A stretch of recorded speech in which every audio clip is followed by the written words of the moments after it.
You know what people love to do? Nitpick.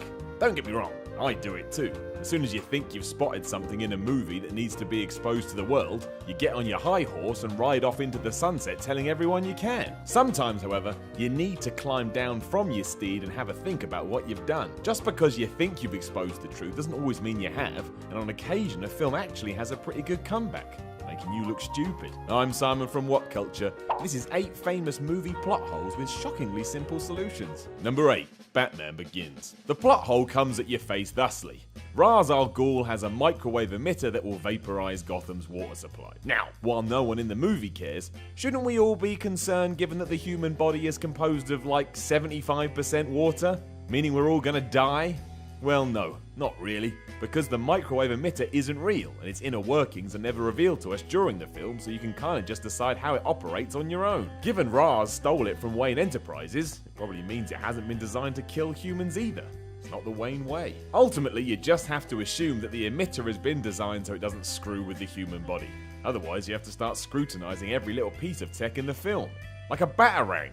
That would never work in the real world. Number 7. Inglourious Bastards. Sergeant Hugo Stiglitz is one of Tarantino's bastards, a group of rebels that play by their own rules. Given that he was originally enlisted in the German army but turned on his allies after offing members of Nazi high command, how come no one in Germany recognizes him, especially Major Hellstrom? Firstly, literally months have passed since Stiglitz went off on his jolly. I doubt Hellstrom has his face burned into his own memory. Hell, he may not even know what the guy looks like. He just knows who he is by reputation. Furthermore, the two are never sitting opposite one another during the scene they share together, so maybe he never gets a good enough look.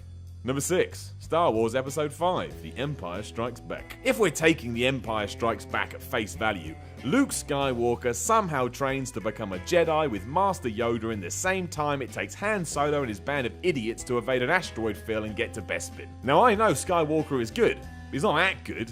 No one is. The problem is, this is Star Wars we're talking about. You know, the thing set in a fake galaxy where we don't know the ins and outs. We've no idea how far away anything or anyone else is, so you just have to decide what makes sense in your own head. If we take into account that the Millennium Falcon's hyperdrive is down during this part 2, and that for all we know Bespin, where Luke goes to save his friends, could be right next door to Dagobah, there's every chance he was actually training for a good few weeks.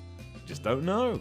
Number 5. Back to the Future. Given that Marty McFly is responsible for his own parents getting together in the past, how come they're not a little suspicious when he grows up in the future and is the spitting image of the wonderful Calvin Klein who made all their dreams come true? At the very least, they should be concerned. But no, not really. Unless you've got some kind of super mind, can you really remember all the kids you hanged out with in school? Especially those who appeared for a week and then vanished. And while they definitely have a memory of this person, they're not going to associate that with their child who they've lovingly brought up for 16 years. Their view of him is going to be nothing but peaches and cream. And we all love peaches and cream. Sometimes you've just got to accept that being a human is a plot device. That's exactly what we've got here. Number 4. Raiders of the Lost Ark. When the Nazis captured Marion and the Ark, they board their evil submarine and sail away. Seeing all this, Indiana Jones panics, as you would, dives into the sea and swims to the sub before he can get away.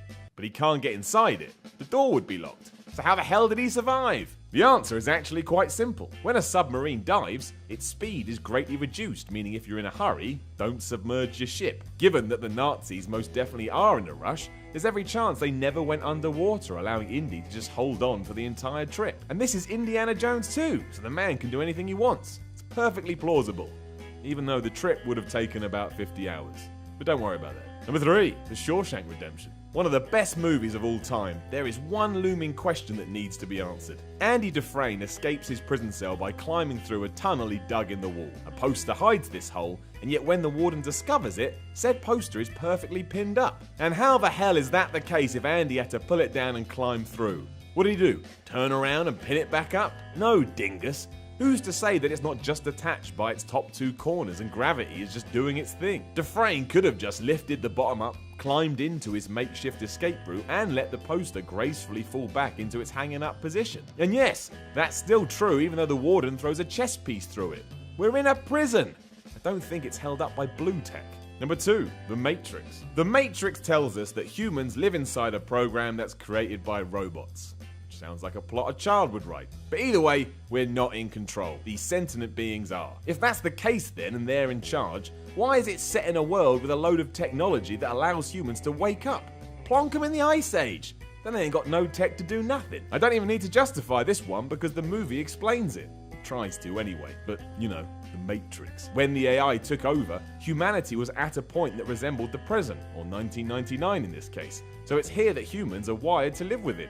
Simple, and very handy. Number 1, Toy Story. In the world of Toy Story, Buzz Lightyear doesn't know he's a toy and thinks he's an actual space marine. Just kinda cool really, so Woody is a right dick for trying to convince him otherwise. When Andy walks into the room, however, Buzz freezes just like all the other toys. But why would he do that when he doesn't think he's a toy? Space Marines don't have to freeze when kids walk in the room. The answer is probably that it's an instinctive reaction, one that's been pre-programmed into his brain. Just because Buzz thinks he's an actual space ranger doesn't mean he thinks he's a human. Otherwise, good grief. He's going to be freaking out when he realizes he doesn't have a heart or can never eat anything. With this in mind, it's no surprise he freezes because ultimately he is still a toy, and toys know deep down that when a human enters the room, you play dead. That doesn't mean he also doesn't think he's a real man of the stars.